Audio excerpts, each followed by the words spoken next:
This presentation is based on a workbook for arguments, 3rd edition, by David Morrow and Anthony Weston.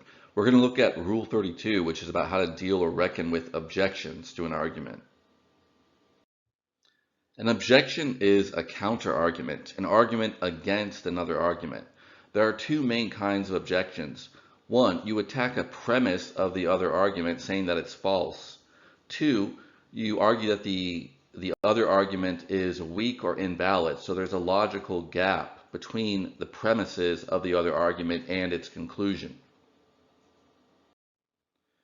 So it's good to consider objections against an argument, even if those objections are against your own argument. If you're systematically exploring an issue, such as what should the U.S. immigration policy be, you want to come up with all the different possible positions or answers to that question. You want to come up with the main arguments for each of those positions, and then you want to think through some objections to each of those arguments, including ones that you might be sympathetic to. So this is why it's good to consider objections to arguments that you yourself favor. One, considering objections allows you to strengthen your arguments. If you can understand an objection against your argument, then you can figure out how to defend against that objection. Two, you may take one of those objections to heart. You might realize there is something correct about the objection, and that could cause you to modify your position. So either way, you've improved your argument by strengthening it against the objection, or you've learned something from that objection and modified your position. So either way, it's a win for you in a sense. Here's an example of an argument that you might want to consider an objection to. If U.S. agriculture depends on undocumented immigrant labor, then undocumented immigrants make an important contribution to the U.S. economy. That was actually one premise of the agriculture argument we looked at in a previous presentation. So this particular premise opens itself up to an objection based on the claim that if U.S. agriculture depends on undocumented labor, then undocumented immigrants make an important contribution to the economy. Why?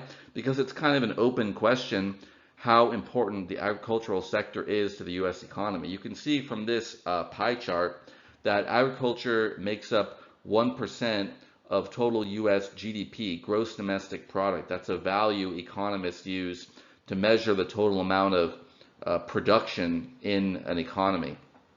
Now, on the one hand, you might try to use this relatively small percentage to argue that, agriculture is not an important part of the economy as a whole. Therefore, undocumented immigrants, even if they make a contribution to agriculture, they don't necessarily make an important contribution to the U.S. economy. On the other hand, 1% may seem small, but because the GDP as a whole is a large amount of money, billions and billions of dollars, this still could be an important contribution because agriculture is 1% of that total value. So you have to look into this a bit more in depth to figure out. But either way, the fact that the percentage is small could give you an idea for an objection to that premise, to that claim. So even though it can be good to consider objections, even to your own arguments, there are reasons why people are unlikely to do this or why they may resist doing this. These are psychological reasons based on the way human cognition works. Cognitive psychologists have identified a whole slew, a large number of cognitive biases and heuristics. These are heuristic is a rule of thumb for reasoning, a kind of mental shortcut. A cognitive bias is a way of reasoning that is common, but that can take your judgments, your reasoning off of what's objectively true. That's a short way of defining each of those concepts. These are things that are more or less universal to humans. Some people may suffer from them more or less. But in particular, these two types of biases may explain why people are reluctant to consider objections. The first is the confirmation bias. People have a strong tendency to ignore or downplay evidence that conflicts with something they believe, and to remember or focus on evidence that supports that belief. So if that's what you're operating under, it's going to be easy to overlook or downplay objections to your arguments. Two, motivated reasoning. People are often much better at reasoning in a way that supports their position. They can be very ingenious, have a great amount of ingenuity or creativity at coming up with arguments that support what they already believe.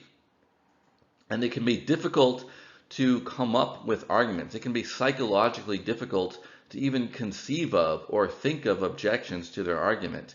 So these are kind of like general psychological blocks or barriers that could prevent people from thinking of or seriously considering objections to their argument. So these are some tips for coming up with objections. 1, consider arguments for other positions. So if your position is the U.S. should give legal amnesty to undocumented immigrants, you might get an idea for an objection to an argument for that position by considering arguments for other positions. So because those other positions will logically conflict with your favored position, by considering them, you might be able to generate an idea for how to come up with an objection to that position. 2, you can search the news or research databases to see if people have already objected to the argument you're considering or that you're putting forward. Oftentimes, even if you can't initially think of an objection to that argument, someone else already has. So here's an example. We have the taxes argument, and you might want to look through this argument to see if you could consider objections to it. What is the best way of objecting to this argument? Well, one thing to consider is to look through the premises that are not currently defended and see if you can identify a weak premise. So the premises that are not yet defended are lines 1, 2, and 4. Line 1, giving legal amnesty to undocumented immigrants makes it easier to tax their income. Line 2, if giving legal amnesty to undocumented immigrants makes it easier to tax, then it increases the amount of income tax paid to the government. Line 4, if it increases the amount of income tax paid to the government, then the U.S. should give legal amnesty to undocumented immigrants. Now, all of these might be things you can make an objection to, but line 4 is probably the best target because it's the least intuitively obvious premise. Line 1 is something that's fairly obvious because if you give people legal amnesty, they're more likely to report their income and thus it becomes easier to tax.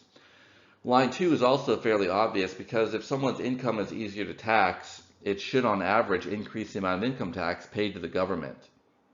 But line 4 is the one that makes the biggest assumption or that is hardest to see why it's true intuitively. If it increases the amount of income tax paid to the government, the U.S. should give legal amnesty to undocumented immigrants. On the one hand, it's easy to see why increasing income tax paid to the government could be a reason in support of this policy, so it makes a kind of sense.